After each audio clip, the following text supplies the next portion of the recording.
깡패들이 범생이 안경을 반으로 잘라버렸어. 잘못 건드렸어.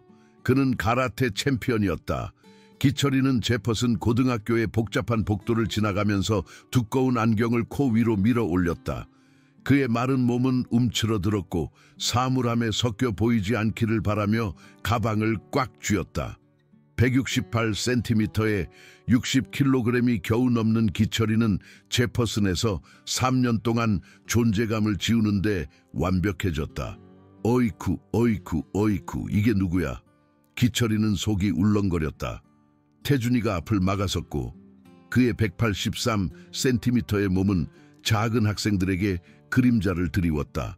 금발머리, 비싼 운동화, 쿼터백임을 광고하는 야구 점퍼를 입은 태준이는 시선을 사로잡았다. 그의 뒤에는 붉은 머리가 그의 성질을 닮은 건우와 평균 키를 명품 옷과 과장된 자존심으로 보상하는 민수가 서 있었다. 안녕 안경잡이. 태준이가 차갑게 웃었다. 살금살금 지나가려고 너무 쌀쌀 맞잖아. 기철이는 그들을 피해 가려고 했지만 건우가 길을 막았다. 어딜 그렇게 급하게 가, 범생아? 그냥 얘기 좀 하고 싶을 뿐이야. 학생들이 서둘러 교실로 가면서 복도는 텅 비었고 기철이는 고립되었다. 그는 오래전에 아무도 개입하지 않을 것이라는 것을 배웠다. 나는 문제를 만들고 싶지 않아. 기철이가 속삭였다. 나는 수업에 가야 해. 민수가 거칠게 웃었다. 문제? 우리는 사교 활동을 하고 있는 거야. 태준이가 더 가까이 다가왔고 비싼 향수가 압도적이었다. 기철아, 우리 우정에 대해 생각해봤어. 우리는 충분한 시간을 함께 보내지 않아. 태준이가 피구 시간에 그를 알아본 이후로 2년 동안 괴롭힘은 의례가 되었다. 처음에는 작게 시작했지만 기철이의 하루가 만남을 피하는 데 집중될 때까지 감염처럼 커졌다. 김 선생님은 학생들이 늦으면 화를 내셔. 기철이가 말했다. 김 선생님은 기다릴 수 있어. 태준이가 기철이의 화학 교과서를 빼앗아 높이 들고 말했다. 뛰어봐, 메뚜기야. 학생들이 지켜보는 가운데 기철이의 뺨이 붉어졌다. 그는 뛰어올라 그들을 즐겁게 할 수도 있고 버틸 수도 있고 결과를 감수할 수도 있었다. 어느 쪽도 마음에 들지 않았다. 아무도 몰랐던 것은 기철이가 7살 때부터 무술을 공부했다는 것이다. 일주일에 3번 그는 버스를 타고 박사부의 도장에 가서 자신보다 2배나 큰 남자를 쓰러뜨릴 수 있는 기술을 10년 동안 연마했다. 그의 검은 띠는 비밀리에 그의 옷장에 걸려 있었다. 그러나 기철이는 누군가의 생명이 위험하지 않는 한 자신의 기술을 사용하지 않겠다고 어머니에게 약속했다. 기철이가 12살 때 아버지가 교통사고로 돌아가신 후 어머니는 가라테 수업료를 내기 위해 2배로 일했고 그것이 자신감을 키워줄 것이라고 믿었다. 그녀는 그의 훈련이 폭력으로 문제를 해결하는 것이 아니라 자기 개발을 위한 것이라고 맹세하게 했다. 기다리고 있어. 태준이가 교과서를 조롱하듯 흔들었다. 기철이는 어설프게 깡총 뛰었지만 닿기에는 턱없이 부족했다. 군중은 낄낄거렸다. 한심하군. 민수가 중얼거렸다. 내 여동생이 더 높이 뛰겠다. 종이 울렸다. 태준이는 기철이의 발 앞에 교과서를 던졌고 페이지가 흩어졌다. 서두르는 게 좋을 거야. 안경잡이. 늦고 싶지 않겠지. 점심시간 동안 기철이는 도서관에서 피난처를 찾았다. 그는 갈색 봉투를 들고 책으로 둘러싸인 채 숙제를 하려고 노력했다. 박 선생님은 학생들이 먹는 것을 못 본 척했고 일부는 구내식당의 사회적 정글에서 벗어나야 한다는 것을 이해했다. 여기 자리 있나요? 기철이가 올려다보니 젤다가 도시락 쟁반과 부드러운 미소를 짓고 있었다. 포니테일로 묶은 검은 머리, 따뜻한 갈색 눈은 그를 표적이 아닌 사람으로 보았다. 젤다는 그에게 진정한 친절을 보여주는 몇 안 되는 학생 중 한 명이었다. 아니. 기철이가 더듬거리며 책을 옮겼다. 앉으세요. 젤다는 올해 제퍼슨으로 전학 왔다. 대부분의 새로운 학생들이 빠르게 사회적 서클을 찾는 것과는 달리 그녀는 수수께끼로 남아있었다. 인기 있는 군중에게 충분히 예쁘고 학자들을 위협할 만큼 똑똑하고 쉬운 우정을 쌓을 만큼 친절했지만 약속 없이 그룹 사이를 떠다니는데 만족했다. 구내식당 서커스에서 숨어 있는 거예요? 그녀가 샌드위치를 풀면서 물었다. 그런 것 같아요. 당신은요? 나는 조용한 게 좋아요. 게다가 박 선생님은 내가 반납된 책을 정리하게 해줘요. 치료 효과가 있어요. 그들은 조용히 먹었고 부드러운 페이지 넘기는 소리와 먼 난방 시스템의 윙윙거리는 소리만 들렸다. 기철이는 힐끗힐끗 쳐다보며 그녀가 왜 그의 테이블에 왔는지 궁금했다. 오늘 아침에 일어난 일 봤어요. 젤다가 조용히 말했다. 태준이랑 친구들이랑. 기철이의 속이 꼬였다. 아, 우리 아빠는 항상 깡패들은 속으로 겁쟁이라고 했어요. 그들은 방역하지 않을 거라고 생각하는 사람들을 괴롭히죠. 방역하면 더 나빠져요. 기철이는 그의 철학을 되풀이했다. 참고 그들이 지루해지기를 바라는 게 나아요. 젤다는 그의 얼굴을 주에 깊게 살폈다. 그럴 수도 있겠죠. 하지만 때로는 사람들이 친절을 약점으로 착각해요. 때로는 그들에게 결과가 필요해요. 그녀의 어조에 무언가가 있어서 기철이는 주에 깊게 바라보았다. 그녀의 부드러운 외모 아래에는 강철이 있었다. 그는 어떤 경험이 그녀의 관점을 형성했는지 궁금했다. 당신은 사람들이 생각하는 것보다 더 많은 것을 가지고 있는 사람 같아요. 기철이가 무슨 뜻인지 묻기도 전에 종이 울렸다. 그들이 짐을 챙기자 젤다가 그의 팔을 부드럽게 만졌다. 친구가 필요하면 나는 보통 점심시간에 여기 있어요. 기철이는 그녀가 떠나는 것을 지켜보았고 몇 년 만에 처음으로 희망을 느꼈다. 마침내 누군가가 그를 피해자나 표적 이상으로 보았다. 그 느낌은 오후 수업 내내 그를 지탱해 주었다. 그러나 제퍼슨에서의 좋은 감정은 수명이 짧았다. 화요일에는 생물 시간 동안 새로운 굴욕이 찾아왔다. 민수는 실수로 연못물을 엎질러 탁한 액체가 기철이의 책상 위로 쏟아져 공책과 교과서를 적셨다. 어머나, 민수가 순진하게 말했다. 잘 보이게 앞쪽에 앉아야 할지도 몰라. 기철이가 젖은 채로 앉아있는 동안 반 학생들은 낄낄거렸다. 로드리게스 선생님은 민수에게 경고했지만 돕기 위해 움직이지 않았다. 사고는 일어날 수 있어. 그녀가 무시하듯 말했다. 그걸 치우고 구할 수 있는 걸 구해. 그 패턴은 한 주 내내 계속되었다. 태준이는 복도에서 그를 부딪혀 책을 날려버렸다. 건우는 그의 외모에 대해 큰 소리로 언급했다. 민수는 공유 수업에서 소지품을 방해했다. 각 사건은 결과를 피할 수 있을 만큼 작았지만 존엄성을 깎아내릴 만큼 컸다. 금요일에는 구내식당에서 한 주의 절정이 찾아왔다. 기철이는 도서관에 숨는 데 지쳐서 용기를 내어 갔는데 태준이 일당이 줄을 서 있는 그를 발견했다. 어이, 안경잡이. 태준이가 큰 소리로 불렀다. 우리 목도 남겨놔. 그 발언은 말이 되지 않았다. 기철이는 가장 마른 학생 중 한 명이었지만 효과적인 괴롭힘에는 논리가 필요하지 않았다.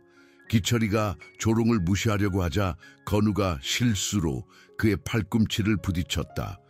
쟁반이 기울어지고 치킨 샌드위치, 초콜릿 우유, 과일 컵이 대화 소리를 잠재우며 바닥에 쏟아졌다. 초콜릿 우유가 신발과 다리에 튀었고 그의 샌드위치는 산산이 부서졌다. 칠칠 맞게 민수가 큰 소리로 말했다. 더 튼튼한 안경이 필요할지도 몰라. 구내식당 직원들은 짜증스러워 보였지만 동정심은 없었고 기철이가 무릎을 꿇고 청소하는 것을 지켜보았다. 다른 학생들은 그를 피해갔고 일부는 당황해서 고개를 저었고 다른 학생들은 공개적으로 웃었다. 그가 청소를 하고 대체 점심을 가져왔을 때 10분밖에 남지 않았다. 기철이는 혼자 앉아 샌드위치를 조금씩 먹으며 태준이의 테이블에서 계속되는 낄낄거리는 소리를 무시했다. 그는 몇 달 만에 가장 기분이 나빴고 고등학교를 졸업하는 것이 이 매일의 굴욕을 감수할 가치가 있는지 의문을 품었다.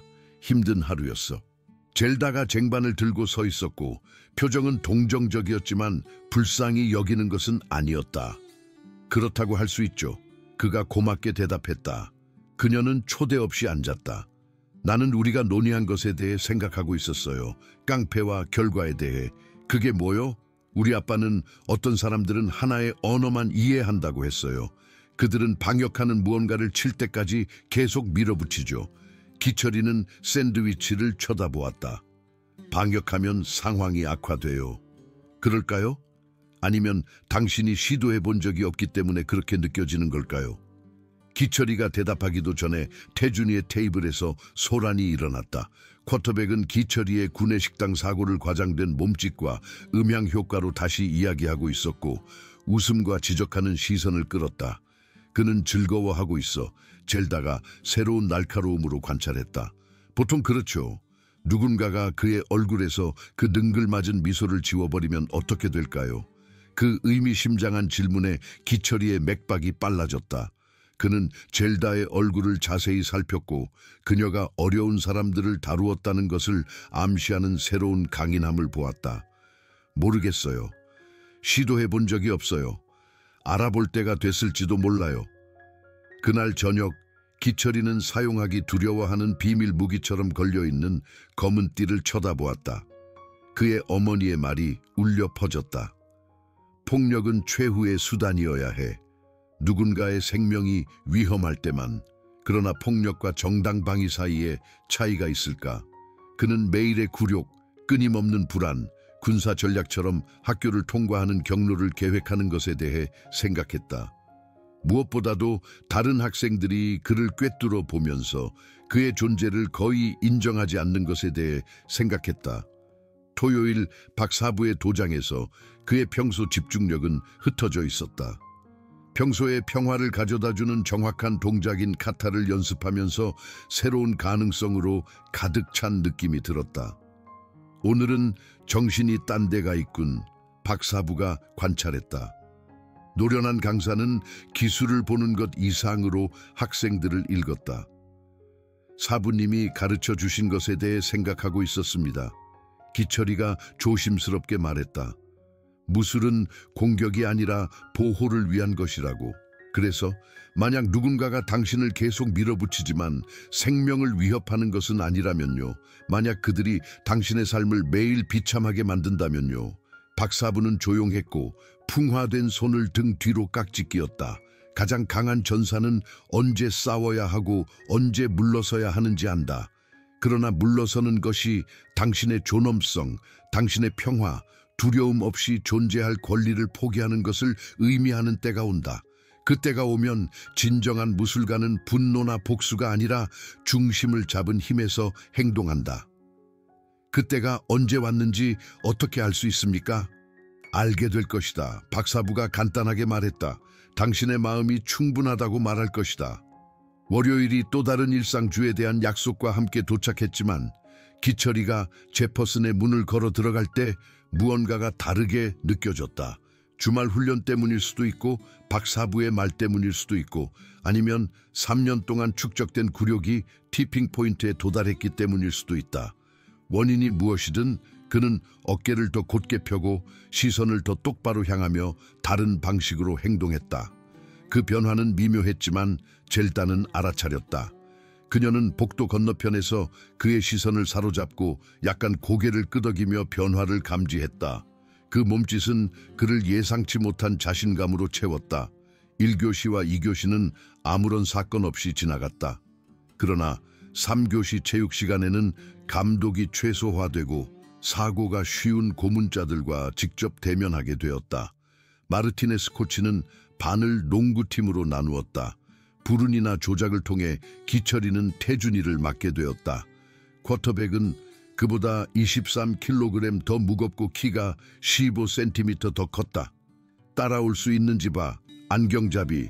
태준이가 조롱하며 쉽게 드리블해서 방해받지 않고 레이업을 했다. 이게 내 속도일지도 몰라. 그는 불필요한 힘으로 기철이에게 공을 던졌고 가슴을 세게 맞아서 뒤로 넘어질 정도였다.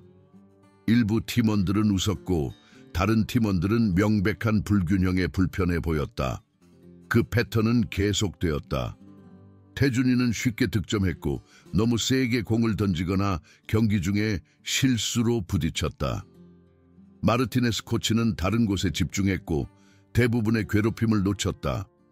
물 마시는 시간 동안 기철이는 건우와 민수가 다가왔을 때 장비 보관함 근처에 서 있었다.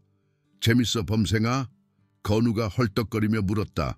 정말 운동신경을 보여주는군. 민수가 덧붙였다. 태준이가 살살 봐주는 거야. 기철이는 아무 말도 하지 않고 물병에 집중했다. 코트로 돌아가려고 하자 민수가 발을 내밀어 기철이를 운동 매트 위로 넘어지게 했다.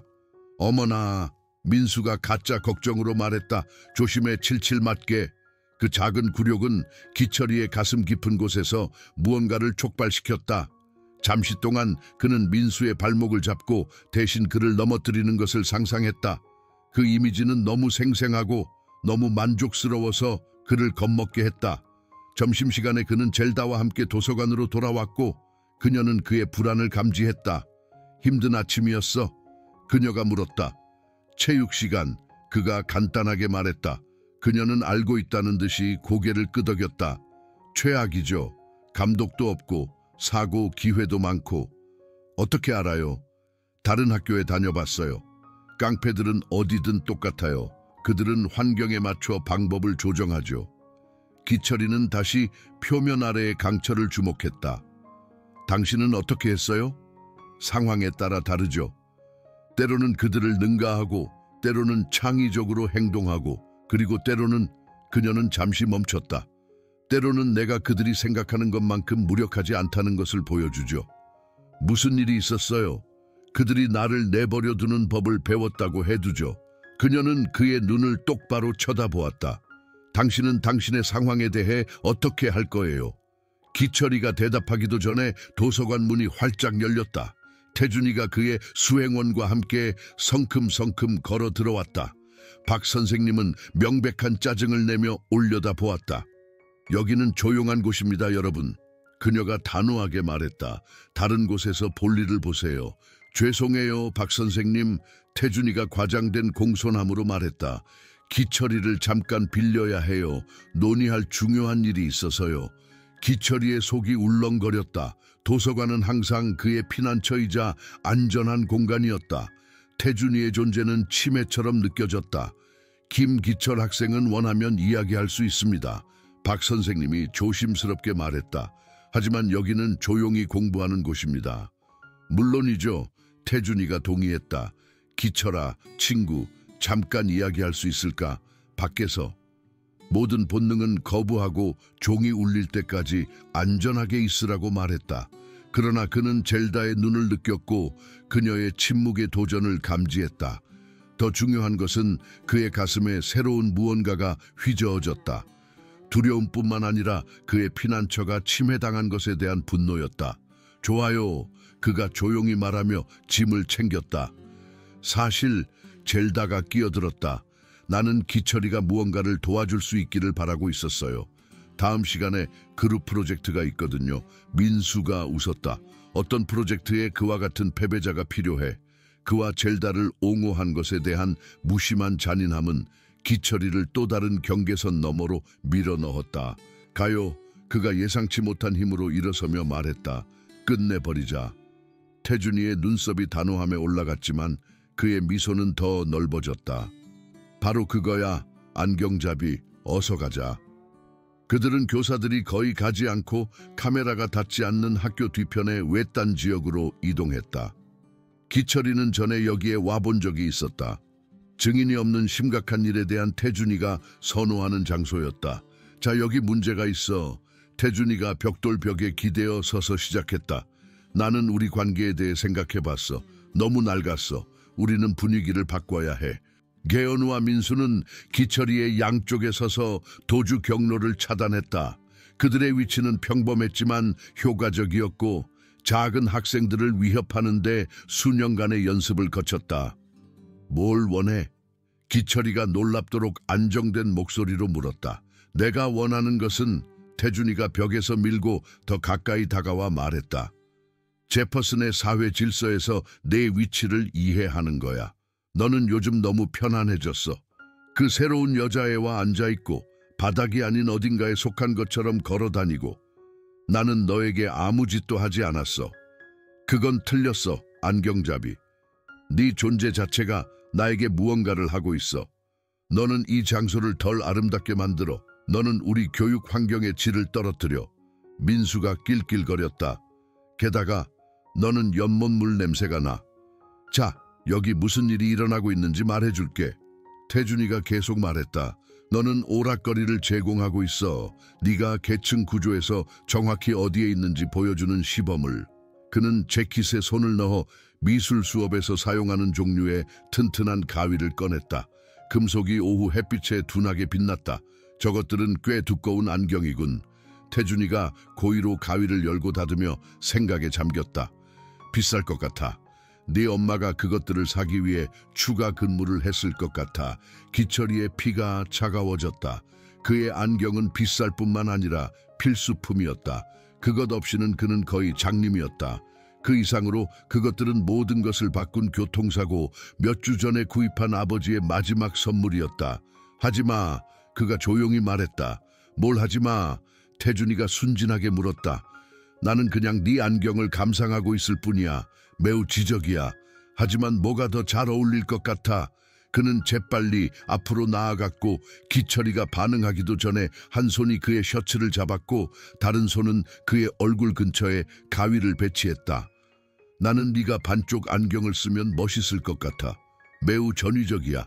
가위가 한 번, 두 번, 세 번 빠르게 찰칵거렸다. 기철이는 안경이 조각으로 바닥에 떨어지면서 코에서 무게가 사라지는 것을 느꼈다. 프레임이 깨지고 한쪽 렌즈가 완전히 잘리고 다른 쪽 렌즈는 거미줄처럼 갈라졌다. 세상은 즉시 모양과 색상의 흐릿한 모습이 되었다. 기철이는 무릎을 꿇고 부서진 안경 조각을 미친 듯이 찾으려고 했지만 플라스틱과 유리의 파편만 발견했다. 어머나, 태준이가 가짜 걱정으로 말했다. 칠칠 맞게 또 쳤네. 더 조심해야 해. 건우와 민수의 웃음소리는 멀리서 들리는 것 같았다. 기철이는 콘크리트 바닥에 무릎을 꿇고 아버지의 부서진 선물을 들고 가슴 속에서 근본적인 무언가가 바뀌는 것을 느꼈다. 그것은 분노뿐만 아니라 수년간 축적된 두려움과 굴욕을 꿰뚫는 차갑고 집중된 명확성이었다. 재밌는 게 뭔지 알아? 태준이가 분위기 변화를 알아차리지 못한 채 계속 말했다. 이제 너는 정말로 무슨 일이 일어날지 볼 수 없어. 이건 장님 아이를 때리는 것과 같아. 그때 기철이의 마음은 충분하다고 말했다. 그는 천천히 일어섰고 여전히 부서진 안경을 들고 3명의 깡패를 향해 돌아섰다. 렌즈가 없어서 그들의 얼굴은 뚜렷하지 않았지만 그는 명확한 시력이 필요하지 않았다. 그는 수년간의 강제적인 관찰을 통해 그들의 목소리, 자세, 정확한 위치를 암기했다. 너는 실수를 했어. 기철이가 조용히 말했다. 그의 어조에 무언가가 있어서 태준이의 웃음이 멈췄다. 뭐라고 했어? 너는 실수를 했어. 기철이가 반복하며 부서진 안경을 근처 창턱에 조심스럽게 놓았다.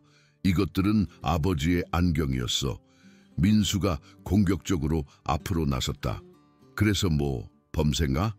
이제 아빠는 널 보호하러 오지 않아. 그 발언은 상처를 주기 위한 것이었지만 대신 기철이의 변신을 완료했다. 모든 자제력, 대결을 피해야 할 모든 이유, 어머니에게 한 모든 약속은 이 마지막 용서할 수 없는 위반에 직면하여 증발했다.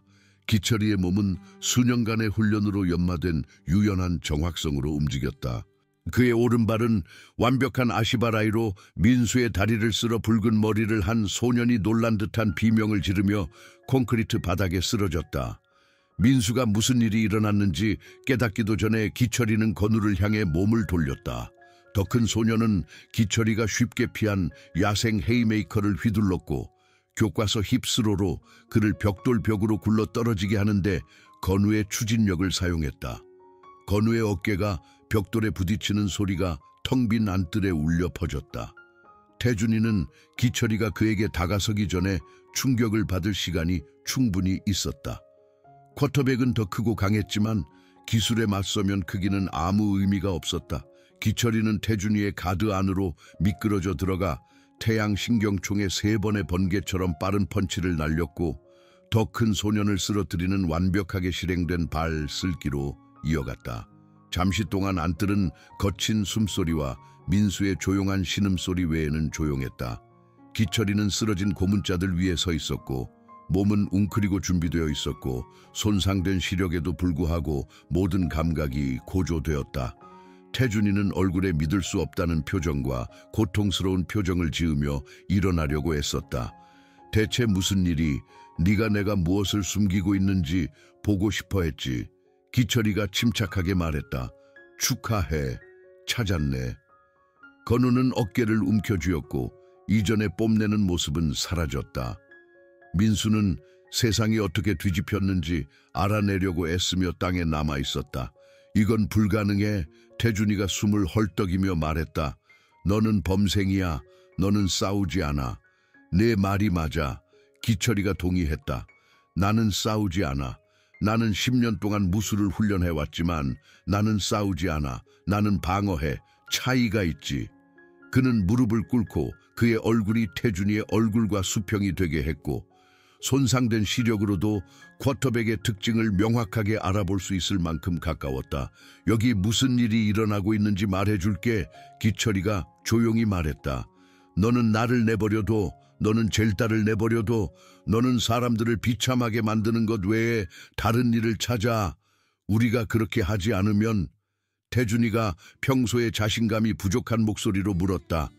기철이는 미소를 지었고 그 표정에 3명의 깡패 모두 불편하게 움직였다. 그러면 너는 방금 일어난 일이 내가 부드럽게 대해준 것이라는 것을 알게 될 거야. 그는 일어서서 창턱에서 부서진 안경을 회수했고 조심스럽게 파편을 다루었다. 그가 떠나려고 돌아서자 민수가 힘겹게 일어섰다. 이건 끝이 아니야. 붉은 머리를 한 소년이 약간 떨리는 목소리로 외쳤다. 기철이는 잠시 멈추고 돌아섰다. 그래, 끝났어. 3년 동안 끝났어. 너는 지금이 되어서야 알게 된 것뿐이야. 그가 3명의 깡패를 새로운 현실에 대해 생각하도록 내버려두고 걸어가는 동안 기철이는 가슴에 이상한 가벼움을 느꼈다. 정확히 만족감은 아니었고 확실히 그들의 고통에 대한 기쁨도 아니었지만 마침내 회복된 균형 감각이었다. 그는 자신이 경멸하는 사람이 되지 않고 자신을 방어했고 잔인함 없이 힘을 보여주었다. 본관으로 돌아가는 길은 초현실적이었다. 그의 부서진 안경을 본 학생들은 그가 사고를 당했다고 생각했다. 소문은 곧 퍼지겠지만 지금은 이전에는 느껴본 적이 없는 조용한 자신감으로 복도를 움직이는 데 만족했다. 그는 그의 사물함 옆에서 젤다가 기다리고 있는 것을 발견했고 표정은 걱정스러웠다. 괜찮아요. 당신이 도서관으로 돌아오지 않았을 때 나는 괜찮아. 그가 말했지만 부서진 안경은 다른 이야기를 했다. 그녀는 그의 얼굴을 주의 깊게 살폈고 자세와 표정에서 새로운 무언가를 주목했다. 무슨 일이 있었어요? 그들은 아버지의 안경을 부셨어요. 그가 간단하게 말했다. 그녀의 눈에 이해가 떠올랐다. 그리고 나는 다시는 그런 일이 일어나지 않도록 했어요. 작은 미소가 그녀의 입가에 떠올랐다. 기분이 어때요? 기철이는 주에 깊게 생각했다. 기분이 어땠을까? 의기양양하지도 않고 죄책감도 느끼지 않고 화가 나지도 않았다. 그냥 균형이 잡힌 것 같았다. 자유로워요. 그가 마침내 말했다. 다음 며칠 동안 제퍼슨 고등학교의 사회 역학관계에 미묘하지만 분명한 변화가 일어났다. 태준이는 멍든 갈비뼈와 다리를 저는 걸음을 설명하는 조심스럽게 구성된 스케이트보드 사고 이야기를 가지고 돌아왔다. 건우는 팔을 깁스에 넣고 모든 사람과 눈을 마주치지 않았다. 민수는 더 불안해 보였고 끊임없이 어깨 너머로 돌아봤다. 더 중요한 것은 아무도 기철이에게 접근하지 않았다는 것이다. 복도에서 길이 교차했을 때 그들은 넓은 간격을 두었고 눈은 직접적인 접촉에서 벗어났다. 매일의 괴롭힘 난관은 단순히 멈췄다. 다른 학생들은 변화를 알아차리기 시작했다. 기철이는 이전에는 그를 보이지 않는 존재로 취급했던 반 친구들로부터 인정의 고개를 끄덕이는 것을 발견했다. 일부는 변화의 원인이 무엇인지 궁금해 보였고 다른 사람들은 사회적 위치를 재계산하는 것처럼 보였다. 목요일 점심시간 동안 기철이는 몇 달 만에 처음으로 구내식당에 앉았고 대체 안경이 안전하게 놓여 있었다. 젤다가 그와 합류했고 그것은 일상이 되었다. 어제 흥미로운 소문을 들었어요. 그녀가 샌드위치를 풀면서 말했다. 오, 태준이와 일당이 학교에 보이지 않는 범생이에게 엉덩이를 걷어차였다는 소문이요. 그녀는 명백한 재미로 그를 쳐다봤다. 논평하시겠어요? 기철이는 어깨를 으쓱했다. 사람들은 말하죠. 그들은 또한 조용한 사람들을 과소평가하는 것을 멈출 때가 됐을지도 모른다고 말하고 있어요. 어떤 사람들에게는 보이는 것보다 더 많은 것이 있을지도 모른다고요. 괴롭힘이 일부가 생각하는 것만큼 위험이 없을지도 모른다고요. 구내식당 건너편에서 태준이는 평소에 일당과 함께 앉아 있었지만 역학관계는 변했다. 쿼터백의 지휘적인 존재감은 줄어든 것처럼 보였고 추종자들은 그들의 리더의 무적에 대해 덜 확신했다. 이전에는 그들의 테이블 주위를 맴돌던 몇몇 학생들이 다른 곳에서 자리를 찾았다. 나는 누구에게도 상처를 주고 싶지 않았어요. 기철이가 조용히 말했다. 나는 그들이 멈추기를 바랐을 뿐이에요. 그리고 그들은 멈췄어요. 젤다가 지적했다. 임무 완수. 내가 옳은 일을 했다고 생각해요. 젤다는 조용히 말을 신중하게 생각했다. 당신은 해야 할 일을 했다고 생각해요. 때로는 사람들은 결과만 이해하죠. 때로는 친절하고 참을성 있게 대하는 것이 그들에게 무엇이든 해도 된다는 것을 가르칠 뿐이에요. 하지만 이제 나는 그들보다 나을 게 없어요. 정말 그럴까요? 그녀가 약간 앞으로 몸을 기울였다. 그들에게 상처를 주기 위해 그들을 찾아갔나요? 그들을 공개적으로 굴욕시켰나요? 당신이 할 수 있다는 이유만으로 감상적인 가치가 있는 무언가를 파괴했나요? 기철이는 고개를 저었다. 그러면 당신은 그들과 전혀 달라요. 당신은 한계점을 넘어서 밀어붙여졌을 때 자신을 방어했어요. 그것은 괴롭힘이 아니라 정의예요. 금요일 오후 기철이가 학교 출구로 걸어가는 동안 예상치 못한 만남이 일어났다. 태준이가 그의 길에 나타났지만 이번에는 혼자였고 자세가 달랐다. 덜 공격적이고 더 불확실했다. 이야기 좀 할 수 있을까요? 쿼터백이 조용히 물었다. 그들은 정문 근처에 벤치로 걸어갔고 대화가 보일 수 있는 공공장소였다. 태준이는 조심스럽게 앉았고 약간 찡그렸다. 나는 너에게 사과해야 해. 그가 마침내 말했다. 기철이는 놀라서 눈을 깜박였다. 뭐라고? 사과. 안경에 대해서, 모든 것에 대해서 내가 틀렸어. 왜요? 기철이가 직설적으로 물었다. 내가 반격했기 때문인가요? 아니면 당신이 그럴 자격이 없는 사람에게 상처를 주고 있었기 때문인가요? 태준이는 조용히 손을 쳐다봤다. 둘 다겠지 아마도. 변명하는 건 아니지만 집에서 일이 복잡해. 우리 아빠는 완벽을 기대하고 내가 완벽하지 않으면 내가 알게 해줘. 너에게 화풀이하는 것이 내 문제를 다루는 것보다 쉬웠어. 그래서 당신은 당신의 문제를 내 문제로 만들었군요.